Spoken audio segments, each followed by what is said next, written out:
Hello everyone, हम देख रहे हैं disaster management. It's a topic of GS 3। तो हम इसको आज से मतलब 4 अगस्त से लेके हम 6 अगस्त तक अच्छे से प्रिपेयर करने वाले हैं। मैंने आज मतलब 4 अगस्त पे कौन सा टॉपिक प्रिपेयर करना था और कहाँ से प्रिपेयर करना है ये भी मैंने टेलीग्राम चैनल पे अपलोड किया था। अगर आप मेरे साथ चल रहे हो तो देखो, शायद आपका कंप्लीट भी हो सकता है। जस्ट आप बैठे हो कि हाँ मैं कर लूँगा, तो ऐसे नहीं होगा।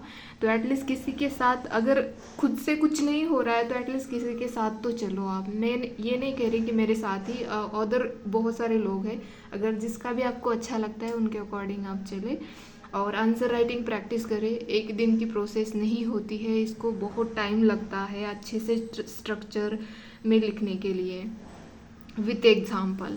ठीक है, तो आज हम डिज़ास्टर मैनेजमेंट से रिलेटेड एक क्वेश्चन यहाँ पे देखने वाले हैं। ये मैंने खुद लिखा है, खुद से गूगल पे ये इसके एग्जाम्पल सर्च किए, कुछ आंसर्स भी मैंने देखे और उसके बाद मैंने खुद से ट्राई किया है।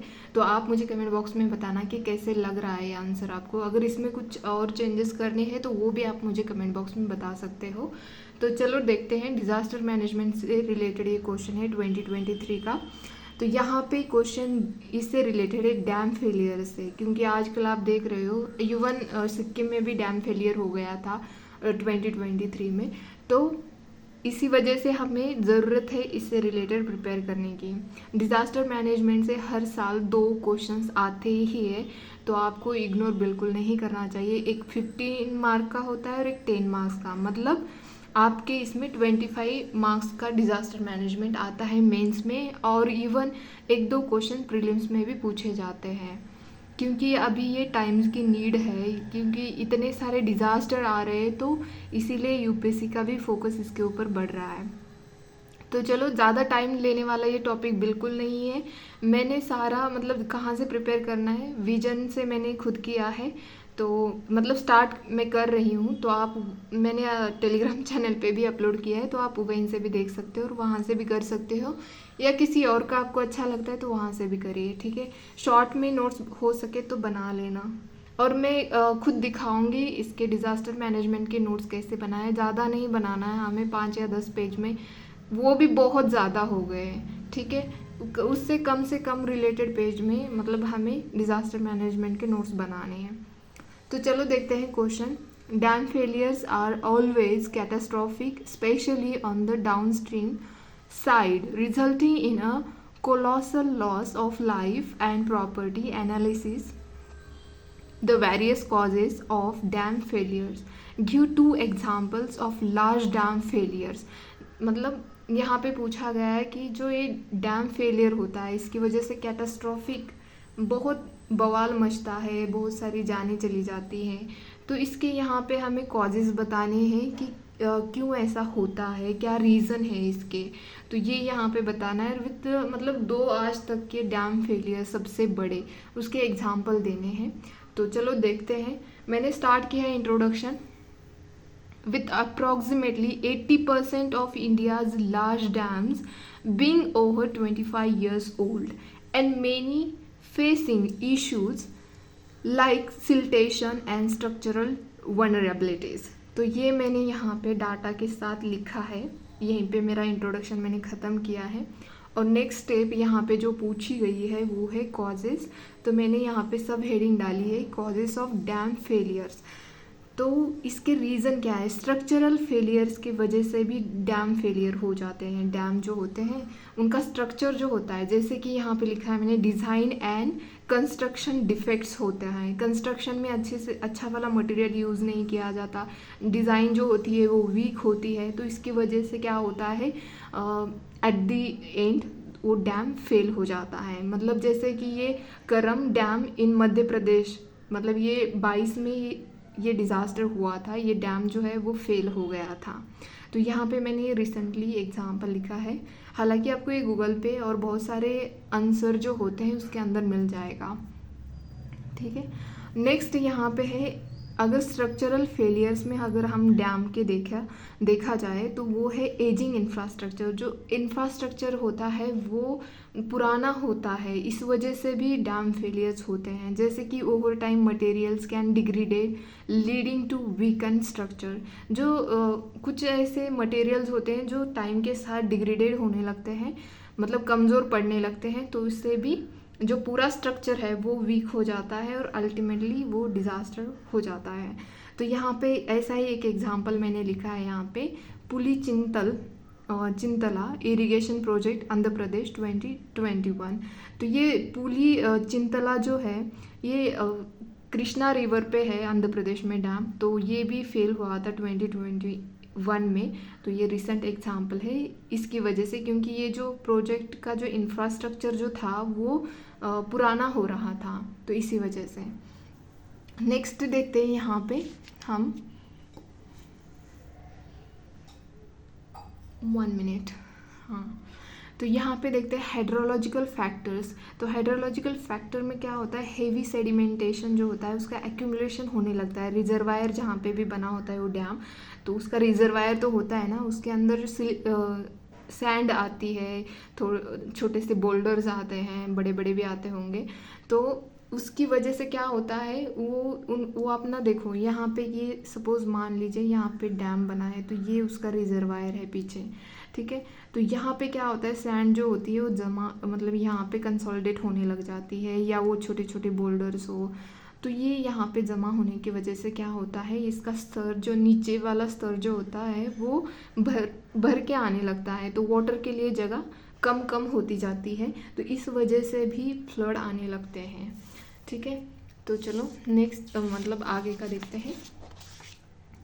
तो उसकी कैपेसिटी, मैंने जैसे अभी बोला, उसकी कैपेसिटी जो होती है वो अफेक्ट हो जाती है, और उसी वजह से मतलब डैम्स की जो एबिलिटी होती है वाटर स्टोर करने की, उसके ऊपर अफेक्ट होने लग जाता है। जैसे कि हमारा तीस्ता डैम जो था 2023 में, तो वो इसी वजह से वो फेल हो गया था, क्योंकि उसके अंदर सिल्टेशन, और ये बहुत मतलब जो साइंटिस्ट होते हैं उन्होंने पहले भी वार्न किया था गवर्नमेंट को कि ऐसे ऐसी सिचुएशन हो रही है, तो आप इसके ऊपर ध्यान दें, तो वो दिया नहीं, तो अल्टीमेट डिज़ास्टर में इसका रूपांतर हो गया।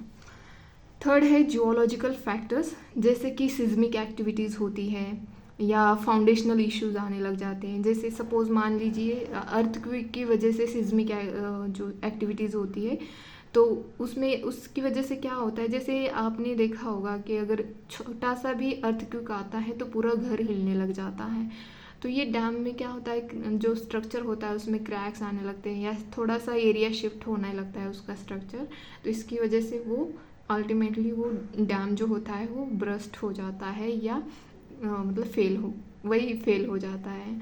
और अगर जियोलॉजिकल फैक्टर अगर दूसरा देखा जाए, तो जो फाउंडेशन होता है, अगर स्ट्रक्चर बना रहे हैं वहाँ पे, तो क्या होता है, उसके नीचे जो होता है, उसका नीचे वाला जो सरफेस होता है, तो उसमें इरोजन आने लग जाता है। तो इसकी वजह से भी जो फाउंडेशन होता है वो अंडरमाइन होने लगता है, और लास्ट में फेलियर ही आता है, मतलब वो डैम फेल हो जाता है, ठीक है।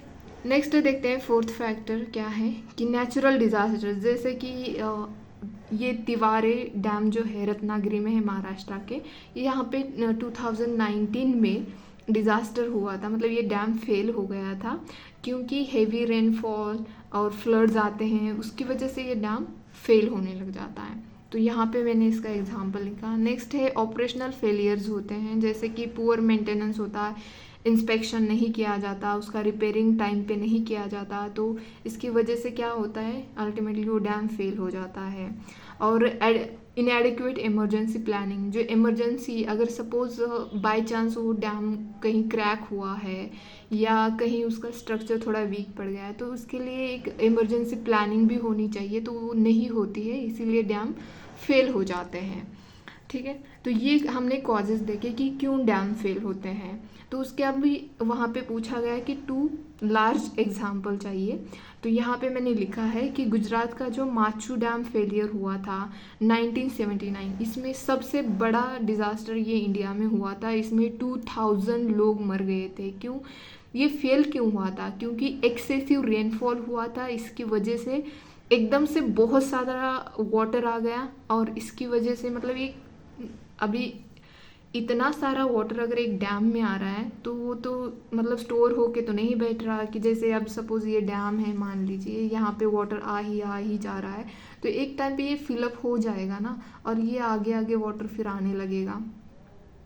तो वो पूरा डैम मतलब टूट गया और एकदम से इतना सारा फ्लड्स आ गया कि बहुत सारे लोग उसमें मारे गए, कि कोई अदर ऑप्शन भी नहीं रहता ना। जैसे अभी आप देख रहे हो केरला में लैंडस्लाइडिंग हो गई, तो कोई अदर ऑप्शन नहीं है, उसमें लोग काफ़ी मर गए हैं। तो ऐसे हादसे ये पहली बार नहीं हुआ है, काफ़ी टाइम में हुआ है। इवन हमारी जो गाडगिल कमेटी थी उन्होंने वार्न भी किया था कि वहाँ पे कोई एक्टिविटीज़ नहीं करनी चाहिए, क्योंकि वो बहुत ज़्यादा वीक एंड सेंसिटिव एरिया है, बट मानते कहाँ पे हैं लोग। चलो नेक्स्ट देखते हैं। चाइना का भी एक डैम फेल हुआ था, बंकियाओ, या आप अपने अकॉर्डिंग प्रोनाउंस करना इसका, मैं तो बंकियाओ ही कर रही हूँ। डैम फेलियर हुआ था, ये 1975 में हुआ था, ये सबसे ज़्यादा, क्योंकि यहाँ पे टाइफून नीना आया था, तो इस वजह से ये डैम फेल हो गया था। ठीक है, तो आप ऐसे एग्जाम्पल लिख सकते हो, और इससे ज़्यादा अगर आपको पढ़ना है तो आप गूगल पे भी पढ़ सकते हो। तो मैंने लास्ट में यहाँ पे दो लाइन में कंक्लूड किया है कि there is a growing call to reassess and strengthen the dam safety act of 2021। तो यहाँ पे मैंने छोटा सा अपने इसमें बताया है, कंक्लूड कर दिया है। ठीक है, ये था मेरा आंसर। प्लीज़ आप अपना आंसर लिखिए, टेलीग्राम पे अपलोड करिए, वहाँ पे चेक किया जाएगा। अगर नहीं भी करते हैं तो कोई बात नहीं, बट आप खुद से प्रैक्टिस करें, और आपको ऐसा लगता है कि कोई पेड चेक कर रहा है आपके आंसर, तो वहाँ पे भी आप अपने आंसर चेक कर सकते हो। बस मेरा कहने का उद्देश्य इतना ही है कि आप प्रैक्टिस करते रहो। प्रैक्टिस बहुत इंपॉर्टेंट है, ना कि बल्कि ओनली मेंस के लिए नहीं, बल्कि प्रीलिम्स के लिए भी आपको इम्पॉर्टेंट हो जाती है। तो आज के लिए इतना ही, धन्यवाद।